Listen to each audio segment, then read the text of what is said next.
রহমানের বান্দাদের ৫ নাম্বার বৈশিষ্ট্য, ৫ নাম্বার গুণাবলী আল্লাহ রাব্বুল আলামিন বলছেন, ওয়াল্লাযীনা ইযা আনফাকু লাম ইসরিফু ওয়া লাম ইয়াকতারু।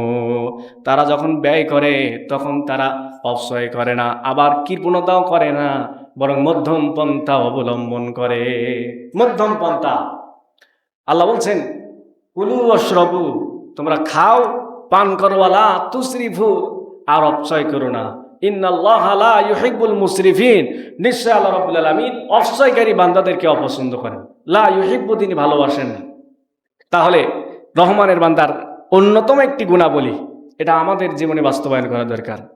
আমরা অনেক সময় অপচয় করি, যেটা প্রয়োজন তার থেকেও বেশি অপচয় করে ফেলি। বেশি টাকা দিয়ে একটা পণ্য কিনি, বেশি দামি খাবার, বিশেষ করে অনুষ্ঠানগুলিতে দেখা যায় যে আমরা খেতে পারি না, আমরা অনেক খাবার নষ্ট করে ফেলি। এই অপচয়গুলো থেকে আমাদের বিরত থাকতে হবে। কৃপণতাও করা যাবে না। আপনার সামর্থ্য আছে, আপনি ব্যয় করবেন, সামর্থ্য আছে যা, সেই অনুযায়ী আপনি ব্যয় করবেন, তবে মধ্যম পন্থা অবলম্বন করবেন। সম্মানিত হাজিরিন, গুরুত্বপূর্ণ কথা আল্লাহ বলছেন। ৬ নাম্বার গুণাবলী, রহমানের বান্দার আল্লাহ রাব্বুল আলামিনের সাথে কাউকে শরীক করে না। আল্লাহর সাথে কাউকে তারা শরীক করে না। ওয়াল্লাযীনা লা ইয়াদউনা মা'আল্লাহি ইলাহান আখার। রহমানের বান্দারা আল্লাহর সাথে কাউকে শরীক করবে না, আর আল্লাহর সাথে অন্য কোনো বর্ষীকেও তারা ডাকবে না। লা ইয়াদউনা, তারা আল্লাহর সাথে আর কাউকে সমকক্ষ গ্রহণ করবে, এক আল্লাহর ইবাদত করবে, আল্লাহকে রব হিসেবে, রিজিকদাতা হিসেবে, সৃষ্টিকর্তা হিসেবে, আইনদাতা হিসেবে, সকল ক্ষমতার উৎস হিসেবে একমাত্র আল্লাহকে ইলাহ বলে তারা স্বীকার করে। এরপরে ৭ নম্বর বৈশিষ্ট্যের কথা আল্লাহ বলছেন, ওয়ালা ইয়াকতালুনান নাফসাল্লাতী হারামাল্লাহু ইল্লা বিল হক। রহমানের বান্দারা অন্যায়ভাবে কোনো প্রাণী হত্যা করবে না, অন্যায়ভাবে কোনো মানুষকে হত্যা করবে না। কেননা হত্যা মহা পাপ। যে ব্যক্তি একজন মানুষকে বিনা কারণে, বিনা অপরাধে হত্যা করলো, সে যেন গোটা পৃথিবীর মানুষকে হত্যা করলো। নাউজুবিল্লাহ বলবেন না? মানুষকে হত্যা করা, এটা এত বড় গুনাহ, এত বড় পাপ। রহমানের বান্দারা বিনা কারণে কোনো প্রাণী, মানুষ তো দূরের কথা, কোনো প্রাণীকেও হত্যা করবে না। এরপরে ৮ নম্বর বৈশিষ্ট্য, ওয়ালা ইয়াজনুন, রহমানের বান্দারা জিনা করবে না, জিনার নিকটবর্তী হবে না। আল্লাহ বলছে, লা তাকরাবুজ জিনা, তোমরা জিনার নিকটবর্তী হইও না। জিনার অনেকগুলি ধাপ আছে।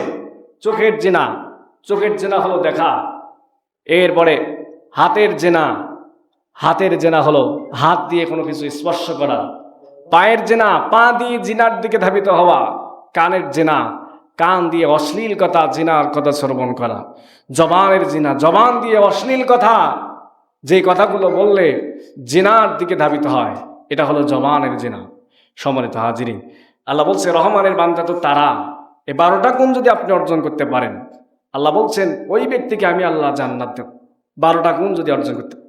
রহমানের বান্দার ৮ নম্বর বৈশিষ্ট্য, ৮ নম্বর গুণ হচ্ছে তারা জিনার নিকটবর্তী হবে না। এরপরে ৯ নম্বর বৈশিষ্ট্য আল্লাহ বলছে, ইল্লা মান তাবা ওয়া আমানা ওয়া আমিলা আমালান সলিহা। রহমানের বান্দারা তাওবা করবে, তারা তাওবা করে, তারা ঈমান আনে, এরপরে তারা সৎকর্ম করে, গুনাহ করে কিন্তু তাওবা করে। এরপরে ঈমানটাকে তারা মজবুত করে, ঈমানটাকে খালেস করে, আর আমলে সলে, আমালান সলিহান, তারা ভালো ভালো আমল করে, আমলে সলে করে। সম্মানিত হাজির, আমাদের শরীর ঠিক রাখার জন্য আমরা খাবার খাই, ঠিক না? ঠিক বলেন। যদি একবেলা খাবার না খাই, শরীর কি হয়ে যায়? দুর্বল হয়। এটা তো দেহের খাবার। আত্মার খাবার আছে, আত্মাও মরে যায় মানুষের। আত্মার প্রশান্তির দরকার। এজন্য আল্লাহ বলছে তোমরা আমলে সলে করো। আত্মা শান্তি প্রশান্তি পায় কিভাবে? কোরআন তেলাওয়াতের মাধ্যমে। কোরআন তেলাওয়াতের মাধ্যমে আত্মা প্রশান্তি পায়। ভালো ভালো কাজ, আমলে সলে কাজ করার মাধ্যমে আত্মা প্রশান্তি পায়। আপনি দান সাদকা করবেন, দেখবেন আত্মা মনে একটা তৃপ্তি এসে যাবে। এটা হচ্ছে আত্মার খাবার।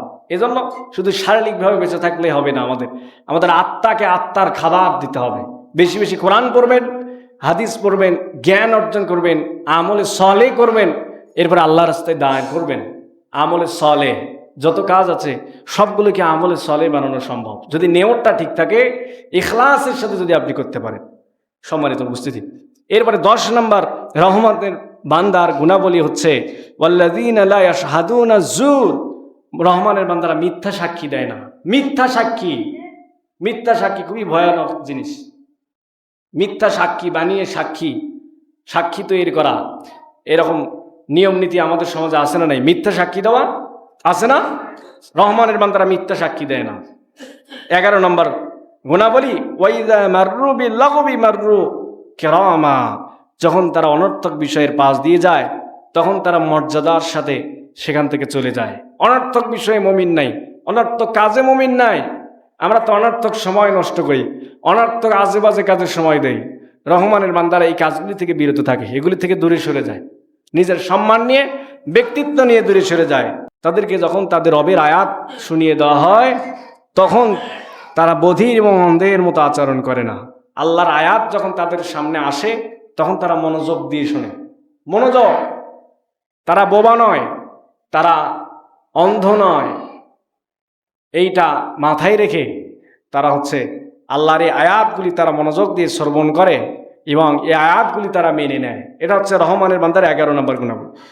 তারা বলে রব্বানা হাবলানা মিনাজওয়াজিনা ওয়া যুররিয়াতিনা কুররাতা আয়ুনি ওয়াজআলনা লিল মুত্তাকিনা ইমামা। হে আমাদের রব, আমাদের স্ত্রী, আমাদের সন্তানদেরকে আমাদের চক্ষু শীতলকারী বানিয়ে দিন। রহমানের বান্দারা এই দোয়া করে। আর আমাদের মুত্তাকিদের নেতা বানিয়ে দিন। ওয়াজআলনা লিল মুত্তাকিনা ইমামা, মুত্তাকি বান্দাদের ইমাম আমাদেরকে আপনি বানিয়ে দিন। এই দোয়া করে রহমানের বান্দারা। এই 12টা গুণ, 12টা বৈশিষ্ট্য যদি আমরা অর্জন করতে পারি, আল্লাহ রাব্বুল আলামিন আমাদেরকে জান্নাত দেবে, জান্নাতের ভিতরে একটা ঘর তৈরি করে দেবে। সুবহানাল্লাহ।